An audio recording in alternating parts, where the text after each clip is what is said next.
Every budget for the last 10 years, I'm just taking the last 10 years, 2010 to 2024, that's 14 years. 14 years. Every time there's a budget, in that budget, it involves the government borrowing money to add to the revenues to sustain the level of expenditure. I want you as a population to listen very carefully.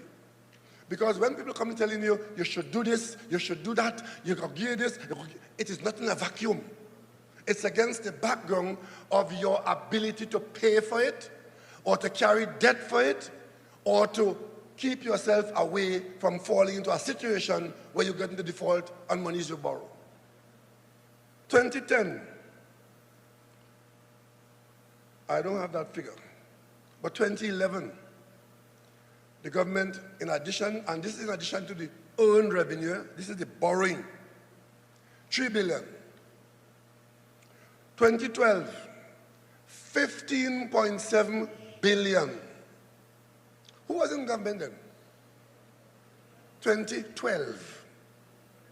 $15.7 billion. That was what we borrow to add to the revenues.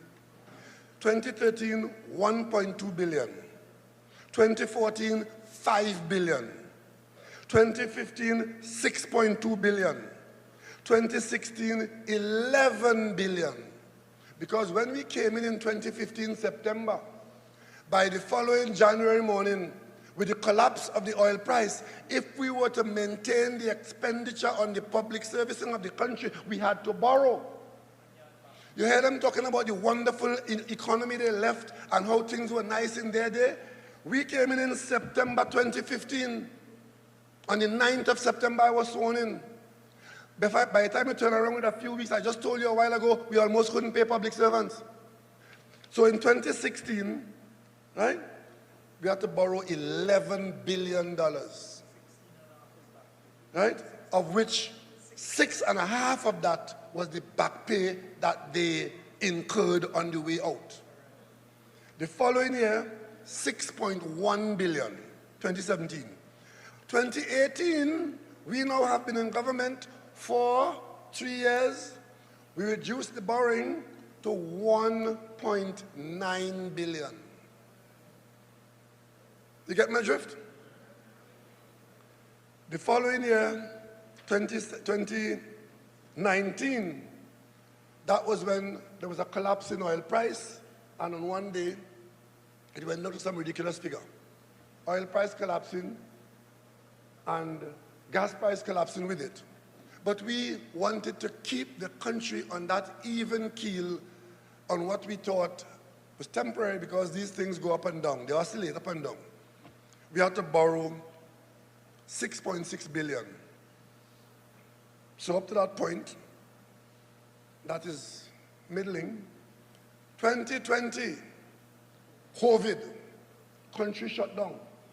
We have to keep you, pay you in job that you're not working for the government, give you money, send food to houses to keep starvation from the door, because the country's economy had been shut down because of COVID. We borrowed $16.5 billion, of which almost $4 billion of that was given straight to the business sector to pay them for money the government owed in VAT. And of course, we supported the private sector to keep the workforce waiting, anticipating the day when we'll be able to go back out to work, that there'll be a job there waiting on you. That's how we saved the private sector. And the following year, 2021, 8.2 billion.